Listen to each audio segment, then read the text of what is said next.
is.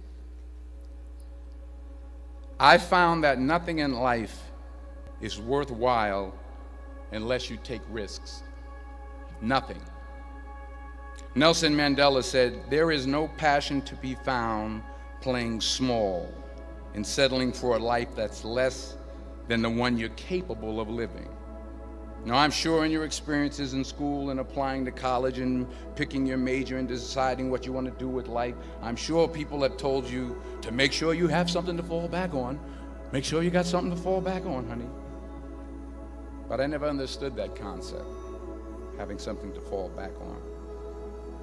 If I'm going to fall, I don't want to fall back on anything except my faith. I want to fall forward. I figure at least this way I'll see what I'm going to hit. Fall forward. This is what I mean. Reggie Jackson struck out 2,600 times in his career, the most in the history of baseball. But you don't hear about the strikeouts. People remember the home runs.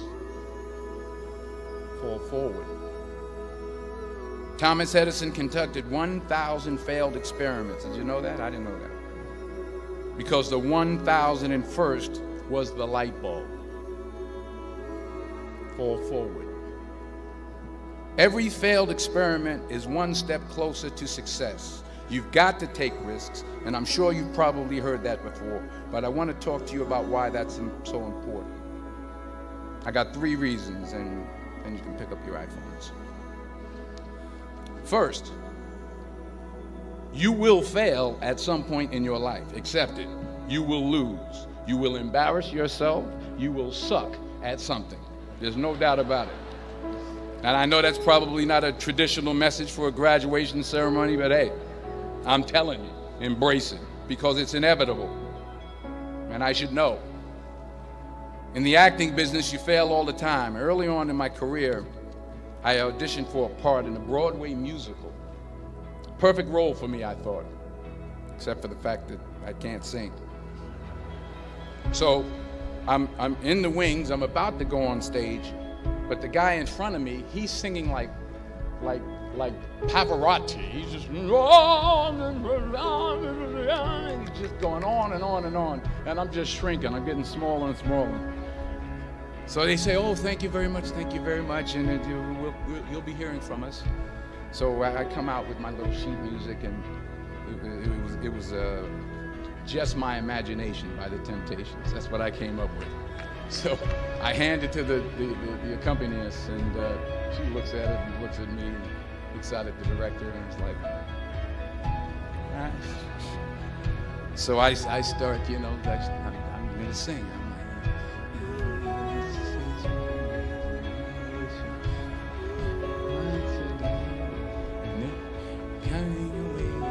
And I'm not saying anything, so I'm thinking I'm getting better. So I start getting into it. Running this. Thank you very much, Mr. Washington. Thank you. So I assumed I didn't get the job. But the next part of the audition, he called me back. The next part of the audition is the acting part of the audition. So I'm like, hey, okay, maybe I can't sing, but I know I can act.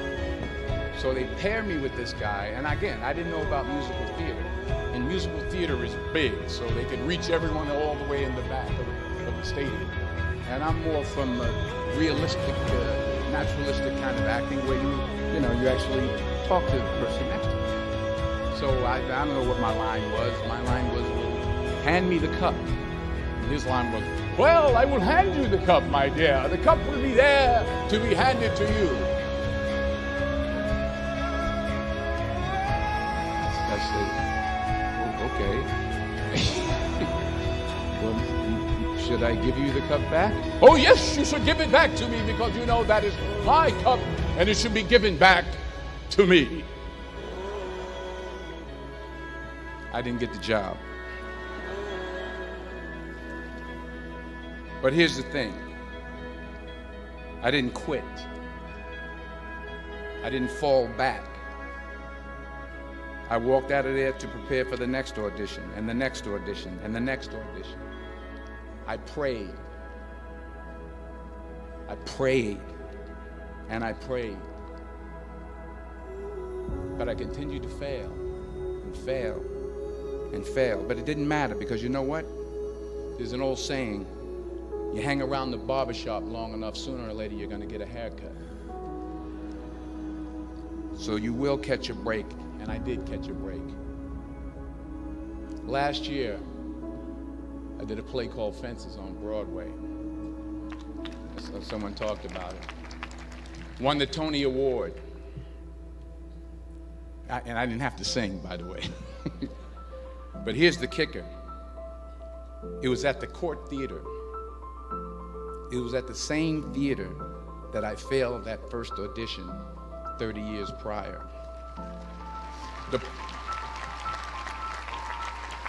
The point is, and I'll pick up the pace, the point is, every graduate here today has the training and the talent to succeed. But do you have the guts to fail? Here's my second point about failure. If you don't fail, you're not even trying. I'll say it again. If you don't fail, you're not even trying. My wife told me this great expression. To get something you never had, you have to do something you never did. Les Brown's a motivational speaker. He made an analogy about this.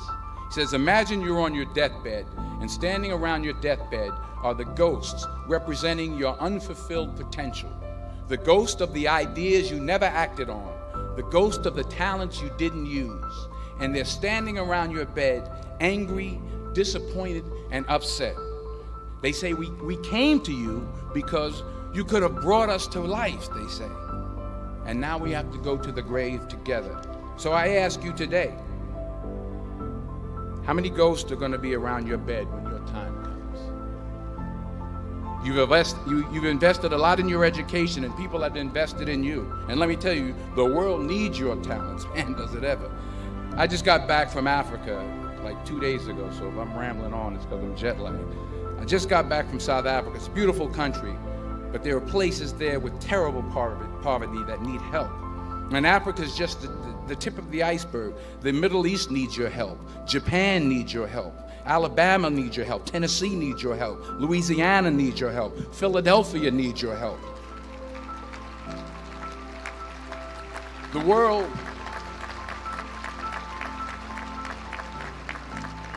The world needs a lot, and we need it from you. We really do. We need it from you young people. I mean, I'm not speaking for the rest of us up here, but I know I'm getting a little grayer. We need it from you, the young people, because remember this. So you got to get out there. You got to give it everything you got, whether it's your time, your talent, your prayers, or your treasures. Because remember this. You will never see a U-Haul behind a hearse.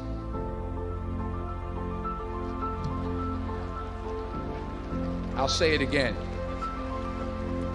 You will never see a U-Haul behind a hearse.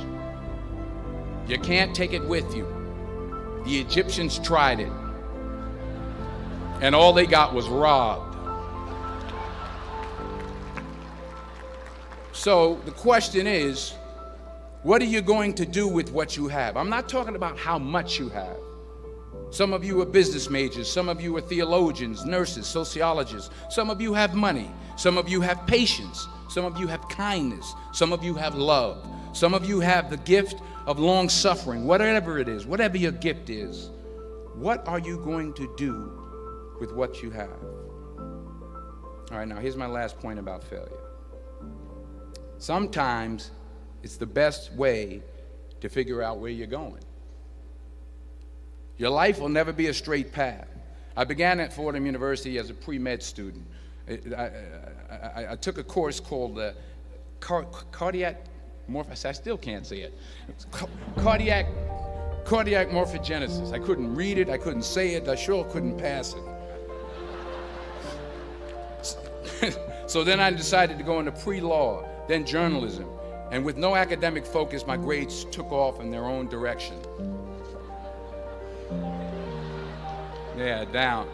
I was a 1.8 GPA one semester, and the university very politely suggested that it might be better to take some time off. I was 20 years old. I was at my lowest point.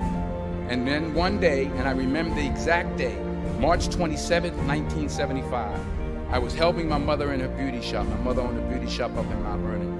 And there was this older woman who was considered one of the elders in the town. And I didn't know her personally, but I was looking in the mirror, and every time I looked through the mirror, I could see her behind me. She was staring at me. She just kept looking at me. Every time I looked at her, she kept giving me these strange looks. So she finally took the dryer off her head and she said something I'll never forget. First of all, she said, "Somebody give me a piece of paper, give me a piece of paper." She said, "Young boy, I have a prophecy, a spiritual prophecy." She said, "You are going to travel the world and speak to millions of people." Now mind you, I'm 20 years old, I'm flunked out of school. In fact, like a wise ass, I'm thinking to myself, maybe she's got something in that crystal ball about me getting back into school next fall. But maybe she was on to something, because later that summer, while working as a counselor at the YMCA camp in Connecticut, we put on a talent show for the campus. And after the show, another counselor came up to me and asked, "Have you ever thought about acting? You're good at it." So when I got back to Fordham that fall, I got in and I changed my major once again for the last time. And in the years that followed, just as that woman prophesied, I have traveled the world and I have spoken to millions of people through my movies. Millions who, up till this day, couldn't see me. Up till this day, I couldn't see while I was talking to them, and they couldn't see me. They couldn't see the movie. They couldn't see the real me. But I see you today, and I'm encouraged by what I see. And I'm strengthened by what I see. And I love what I see.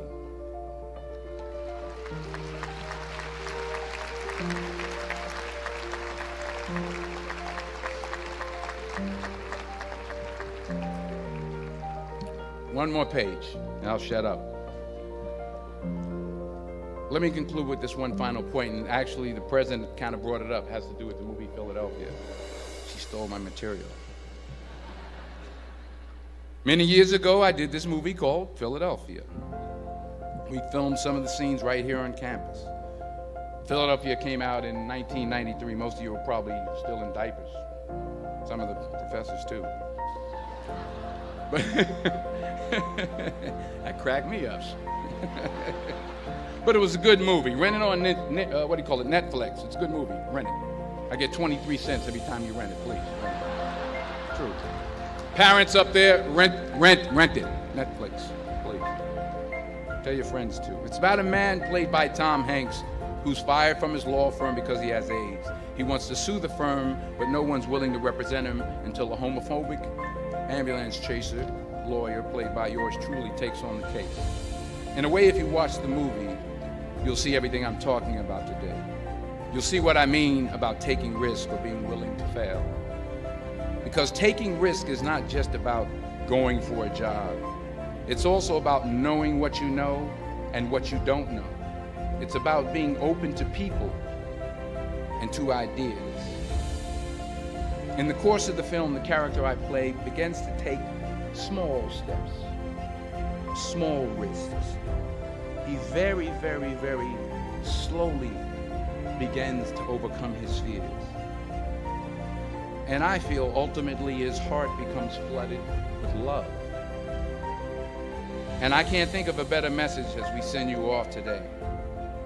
To not only take risks, but to be open to life, to accept new views, and to be open to new opinions. To be willing to speak at a commencement at one of the best universities in the country, even though you're scared stiff. While it may be frightening, it will also be rewarding. Because the chances you take, the people you meet, the people you love, the faith that you have, that's what's going to define you. So members of the class of 2011, this is your mission. When you leave the friendly confines of Philly, never be discouraged, never hold back, give everything you got. And when you fall throughout life, and maybe even tonight after a few many glasses of champagne, remember this: fall forward.